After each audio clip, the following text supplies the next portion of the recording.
유엔 안전보장이사회가 새로운 대북 제재안을 결의했습니다. 올해로 4번째인데요. 계속해서 제재 강도가 높아지고 있는 가운데 과연 이번 대북 제재안은 북핵을 제재할 수 있는 효과가 있을지 주목되고 있습니다. 이와 함께 또 북한의 추가 도발 가능성에 대해서도 관심이 쏠리고 있는데요. 관련해서 아시아투데이 최태범 기자와 이야기 나눠보겠습니다. 안녕하십니까? 네, 안녕하세요. 자, 유엔 안보리가 지난주에 새로운 대북 제재 결의안을 발표를 했습니다. 역대 가장 강력한 제재안이다, 이런 평가가 나오는데 어떻습니까? 네, 유엔 안보리는 현지 시간으로 지난 22일 뉴욕 유엔 본부에서 긴급 회의를 열고 새로운 대북 제재 결의안 2397호를 15개 이사국의 만장일치로 통과시켰습니다. 올해 들어서만 4번째로 채택된 대북 제재 결의안인데요. 네. 이번 결의안은 북한의 석유 제품 수입 제한과 해외 북한 근로자의 24개월 이내 본국 송환, 석탄과 원유 제품의 밀수 선박 단속 강화 등의 그런 내용을 골자로 하고 있어서 역대 가장 강력한 대북 제재안이라는 평가가 나오고 있습니다. 이렇게 가장 강력한 대북 제재안이다라고 한다면 그 압박 효과가 어느 정도라고 예상할 수 있을까요?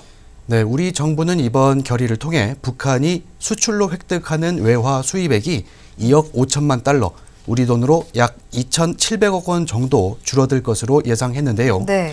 이는 북한 연간 수출액의 10% 규모입니다. 정부는 또 북한의 수입에 미칠 영향에 대해서는 북한 수입액의 30%에 해당하는 12억 달러, 우리 돈으로 약 1조 3천억 원이 축소될 것으로 예상했습니다. 그렇군요. 금전적인 부분을 짚어주셨는데요. 이번 결의에 따라서 북한으로 들어가는 정유의 규모가 90% 수준이나 줄어들게 될 거다, 이런 얘기도 나오던데요.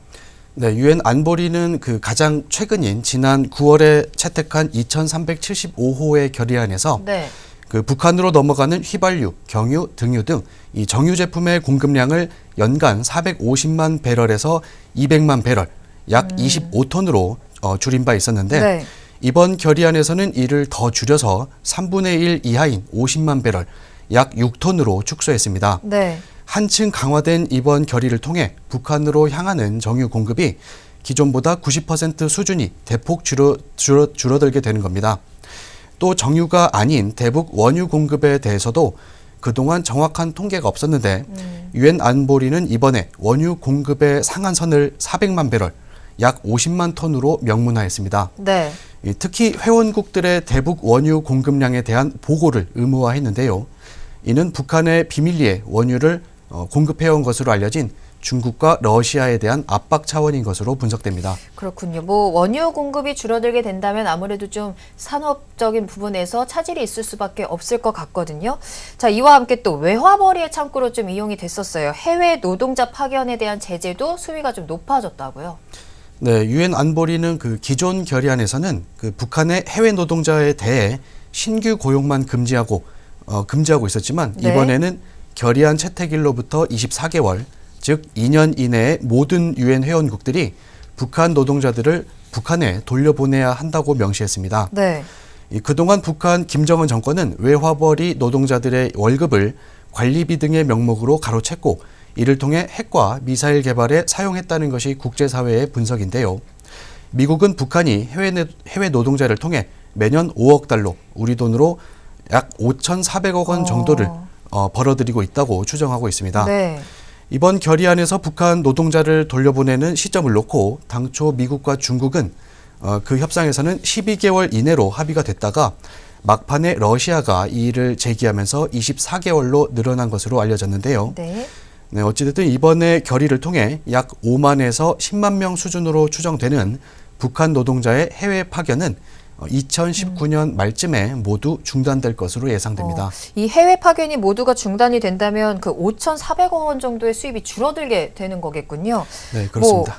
이와 함께 해상 차단을 강화한다, 철강 등의 대북 수출을 차단한다, 블랙리스트에도 좀 더 확대한다, 이런 내용들도 담겨 있는데 이렇게 이번 대북 제재안 결의안이 역대 가장 강력한 제재안이다라고는 하지만 북핵 문제를 근본적으로 해결하는 데는 좀 역부족한 것 아니냐, 이런 평가가 나오고 있어요.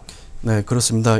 이번 제재가 북한 체제에 얼마나 타격이 될지는 속단하기 어려운데요. 네.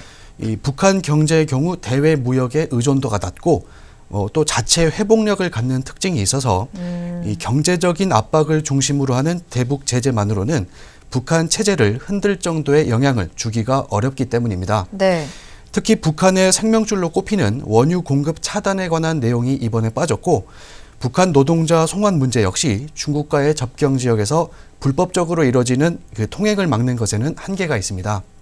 따라서 이번 제재를 통해 북한이 비핵화의 길로 나오기를 기대하기보다는 네. 이 악화된 북한 경제 상황에 더욱 타격을 줘서 핵과 미사일 도발의 빈도를 줄이는 효과를 기대할 수는 있을 것으로 보입니다.